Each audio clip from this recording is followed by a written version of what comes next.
In today's lesson, we're going to learn all about transitions. So transitions are one of the most important parts of video editing. They can animate the movement from video A to video B in many creative ways.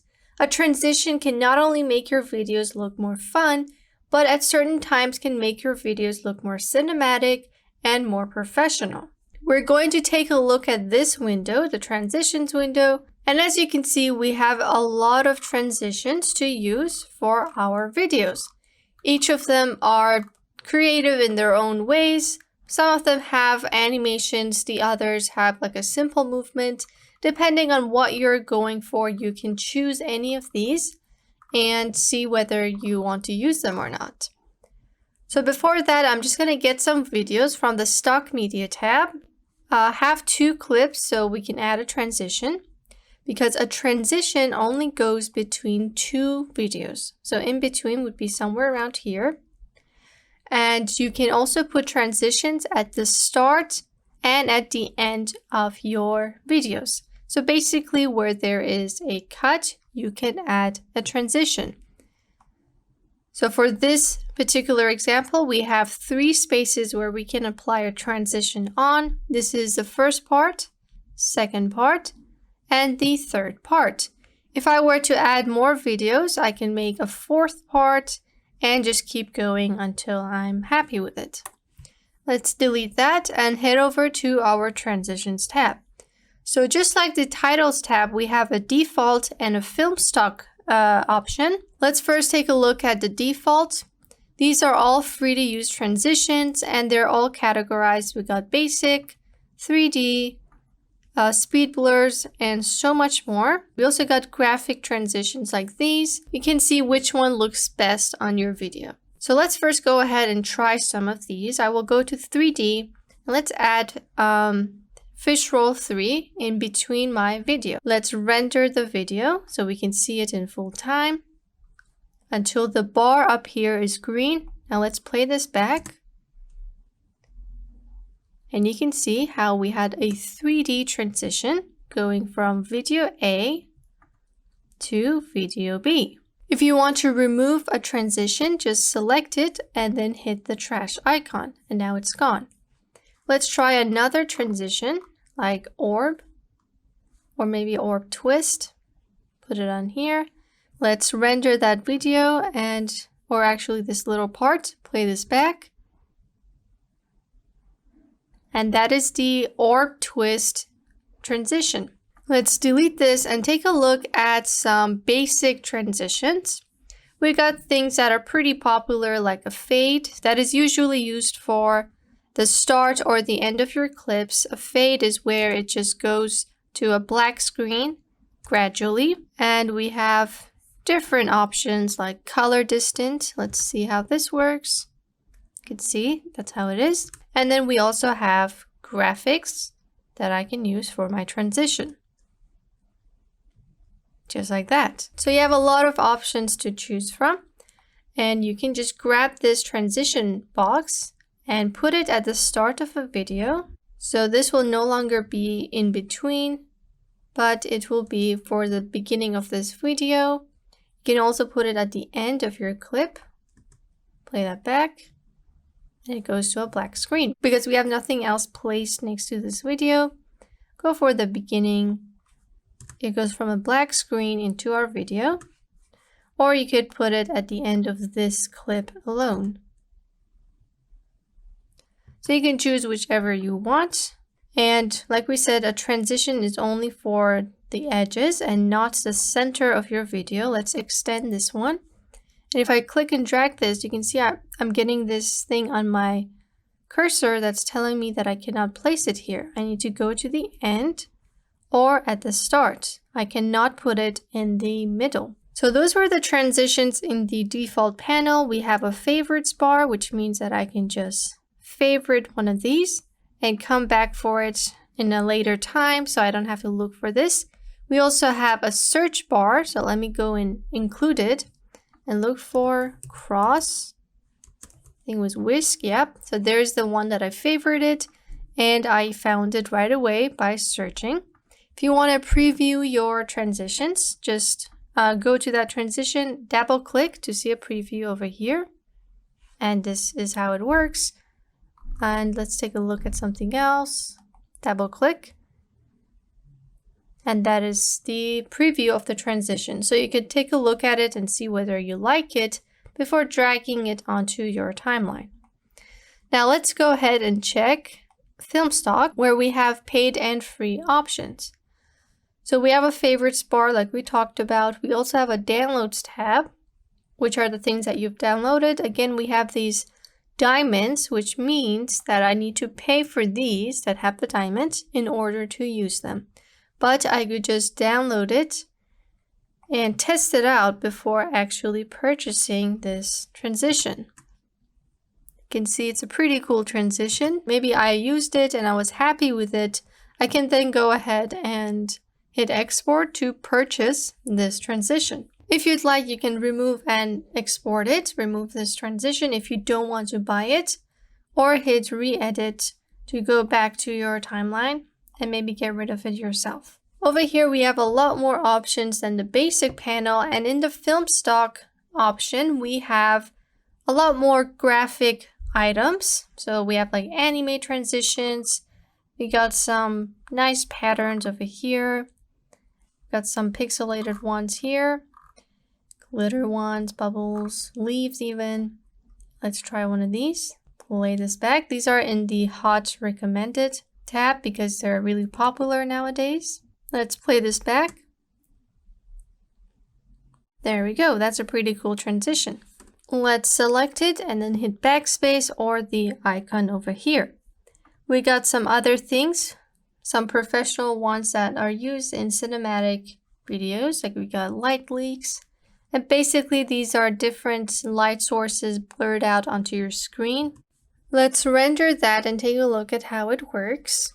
Play this back. We got these light leaks that slowly fade into our second video. You can add multiple transitions. Let's get a third video over here. Add another transition. Let's go to the festivals and events to get something interesting. We got this Thanksgiving transition. I'm gonna put it right here and just split my video right here, get rid of the rest so the render time doesn't take too long. Play this back. And we got this really fun transition. You can add as many as you'd like. You can also adjust the duration of these transitions by selecting that transition and grabbing one of the sides to either shorten or lengthen the transition. You can go over here, and this means if it's longer, it means that it's going to be slower. Let's play this back. So it's like in slow motion almost. But if I grab the end here and make it shorter, it's going to happen a lot more faster. Play this back. There we go. So you can adjust the duration of each transition using your using the ends here. All right, let's go ahead and take a look at the other places. We got things like gaming as well. So we got some 3D items. We got this winner transition. Let me delete this one. Put this on here. Play this back. And that's pretty cool. So depending on what type of video you're doing, you can come to these transitions to make your videos more fun. You can also make them a lot more cinematic by going to the cinematic tab. You get items like this, but there are things like, let's see, like a comic book transition. Play this back. So that was pretty cool. It was just like the movies, just like Marvel movies. But one thing to keep in mind is that your transition needs to match what's happening in the video. So I have these peaceful nature scenes, and adding such a complicated transition is not suitable for this video because when people are seeing this, they're feeling peaceful, they're feeling happy, and then suddenly they're getting this really exciting transition, and then they're back to that peaceful video. So it's like I'm shifting their mood at different times, and that is not okay. If you have a very important video or a serious video, let's say a conference video, you don't want to use something like this because it will also shift the attention from that important video onto this transition. So you want to make sure the transitions you're using for your videos are suitable to the content inside that clip. For our example where we have these peaceful scenes, I want to use something rather simple. Let me delete this transition. I could get things from the basic panel. Let's get a dissolve, play this back.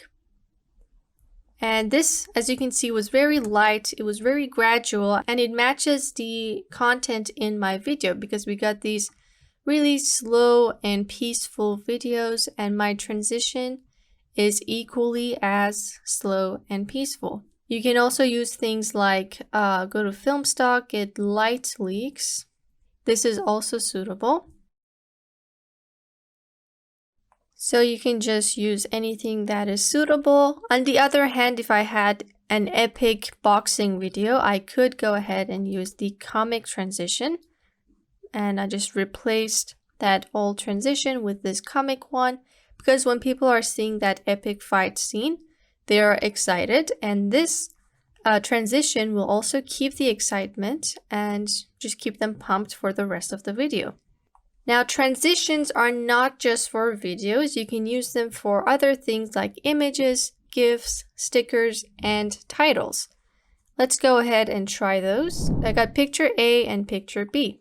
Let's go to transitions, and I can use any of these. Let's get this leaf one to move from picture A to picture B in a creative way. There we go. You can see how that works perfectly. Some of the transitions are full frame, meaning that this one, for example, went all over my frame. And if I had something small, let's get rid of this. I'm going to place this on top. So I have my picture up here, and I want to use a transition to slowly introduce the image to the scene. I can use a transition, but if I grab one of these full frame transitions, play this back, you can see how the image just appears, and I'm just getting a full frame transition that's not just over my video, so it's going everywhere and not on my footage. So you want to use a transition that can fit your resized footage. An example would be the default tab, basic. Let's go for dissolve. Play this back, and it's just happening on that one image and not my entire screen. So be careful with the transitions. Make sure that it only affects your scaled footage if you choose to scale down a footage. Let's get some text on top of this video. We can first try with titles that don't have a background, like this one. If I play it back, we got this simple animation, but I'm still able to put my video underneath. Now I can use a transition to make the appearance of this look a bit more subtle. Let's get blind one, this transition, and I can play this back to see this transition applied on top of the animation that the title already had. And this is also suitable for titles that have a background. I'm going to get rid of the rest of this. Get one of the openers that have a background, a transition in between these two. Let's play this back. There we go. So not only do we keep the animations in the titles, but we also get another transition that will reveal this title. Head over to stock media in Giphy, where you can get stickers and GIFs. Let's get this one, place it on top of my video, double click to resize, put it somewhere here. Without the transition, it will show up like this. Now let's add a transition. Go to basic, let's add fade. There we go, play this back, and it's going to fade in. You can use transitions for titles, GIFs, stickers, videos, and images. Let's delete this one and work with the duration of our transitions. Double click on one of them, and right over here I can adjust the duration of this transition. So let's stick with 10, but I'm going to add maybe 2 more seconds to this and hit OK. You can see how this lengthened. If I have multiple transitions, like we have 2 here, I can type in the number, but instead hit apply to all. And now this one is just as long as this one. Double click, I can choose whether I want it to be in the center, at the end of my first video, or at the start of my second video. And using these, I can make my work a lot more quicker. Transitions are really easy and helpful, and now you know how to use them for your videos.